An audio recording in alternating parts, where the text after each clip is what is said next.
Welcome to At Home with Music. I'm Leon Olguin, or as my young students call me, Mr. O. Occasionally I get questions in the comments section, and I'd like to try and answer them from time to time. And one question that I've gotten is, can you learn to play the piano without learning to read music? Now, as you know, I have long promoted the skill of music reading to my students, and I've talked about it here on At Home with Music. But what about those musicians who claim that they don't read music? Can you really learn to play the piano without learning to read music? Now, if you've ever taken piano lessons, you're probably going to say, no, you can't. But here's my answer, and it might surprise you. Yes, it is possible to learn to play the piano without reading sheet music.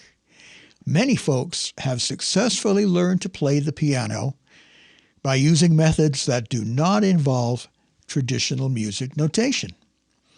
And so you may be wondering, well, how did they do it? Well, here are a few ways in which they were able to learn piano without learning to read music.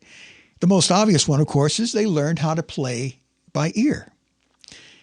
So there are musicians who have this ability to play by ear, meaning they can listen to a piece of music and then play it back without the need for sheet music. A lot of great famous composers like Mozart and Beethoven could do this. And so there are a great many musicians, many of them well-known, who started this way, and they just kept going. They kept learning, they kept progressing, and they never really learned to read notes. They developed this skill by regularly listening to music and then trying to duplicate what they heard, experimenting with finding the right notes, a lot of trial and error. There are many famous rock guitar players who learned their instruments by copying guitar solos from records. Yes, they go back to the days of LPs. You remember those big vinyl things? And sometimes they'd slow the record down by playing it at 16 instead of 33 1/3. If you don't know what those numbers mean, by the way, that means you're younger than me. But you play a record slowly like that, everything comes out an octave lower and at half speed. And there are many piano players who learned this way as well. Maybe they didn't slow the records down, but they learned their favorite songs by listening to recordings and then figuring out how to play it using a great deal of trial and error. And they also learned by learning their chords.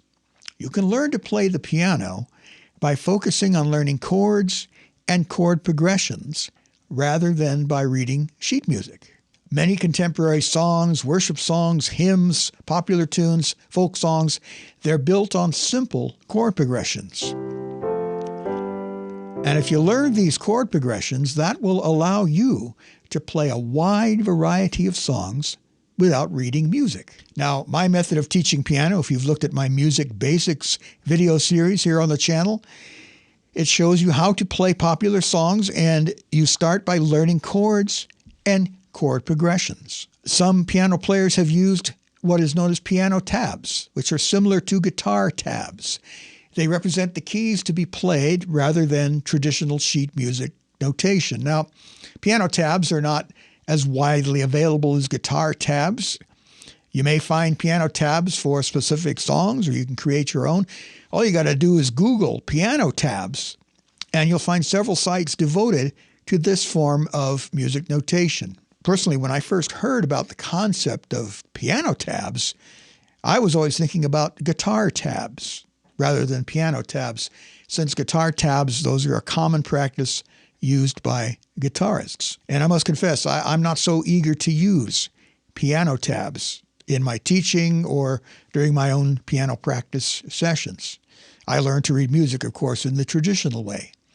But piano tabs can be an effective method to use when you are learning the keys on the piano. So I don't have any problem with you as a beginner using them to learn simple melodies or songs. However, it's not the purpose of this video to go into a lot of detail about piano tabs or tablatures. A tablature, of course, that's a form of musical notation indicating fingering or the location of the played notes rather than the actual musical pitches.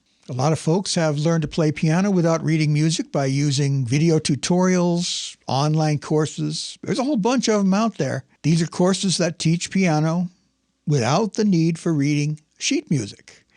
And so they use visual aids, demonstrations, explanations to help you learn how to play. A lot of folks just sat down at the keyboard and started improvising and trying to create. You can explore improvisation and create your own music without relying on sheet music. And this approach, of course, works well for personal expression. And yes, it can be a fulfilling way to engage with the piano. Learning to play the piano without reading music, well, it is possible. But I always want you to keep in mind that reading sheet music can also provide valuable insights into music theory. Learning to read notes, even just rudimentarily, it can help you understand musical structures and open up to you a broader range of musical genres. Now, if you decide to continue learning piano without sheet music, I can't stop you. I will still be here to encourage you. But it is essential for you to have a good understanding of the keyboard, hand coordination, basic music theory concepts, all these things that I teach here on At Home with Music. Now, I still maintain that learning to read notes, at least on the treble clef, that will help speed your progress on the piano. It will definitely help you to play popular songs. Now, as for playing classical music, well, music reading is a must, although you still need to be listening to music as well. But you do need to know how to read music if you want to play classical piano, and that's a subject for another video. Now, if you need more information, I encourage you to check out my previous video, which is titled, Do You Really Need to Know How to Read Music? And I'll leave a link for that in the description. So thanks for watching. I hope you have found this helpful. If you have any questions, any comments, please be sure to leave those in the comment section below. I try to respond to every comment that I receive, and I look forward to speaking to you in the next one.